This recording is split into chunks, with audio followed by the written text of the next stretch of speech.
அனைவருக்கும் அந்நியர் தினம் நல்வாழ்த்துக்கள். உங்க அம்மாவுக்கு அவ எதுவுமே பண்ணல. தயவு செஞ்சு இந்த நாள்ல அவங்களுக்கு ஹெல்ப் பண்ணுங்க, அவங்க கூட பேசுங்க. ஏன்னா சில வீட்டுல அவங்க அம்மாவை மதிக்கிறது கூட இல்லை. அதனால இந்த கெஞ்சி கேட்டுக்கிறேன், இந்த வாய்ப்பை மிஸ் பண்ணாதீங்க.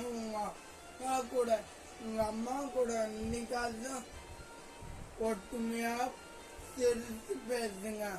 ஏன்னா சொல்றேன்னா, உங்க அம்மா வேலை இருக்குன்னு சாப்பாடு ஆசையா சாப்பிட சொல்றாங்க. நீங்க நான் சொல்லுவீங்க, போமா சொல்லுவீங்க, இல்ல வேலை இருக்கு சொல்லுவீங்க. அதனால இன்னைக்கு டென்ஷன் ஆகாம எல்லாமே பாசமா அன்பா கூட இருங்க. Thank you all.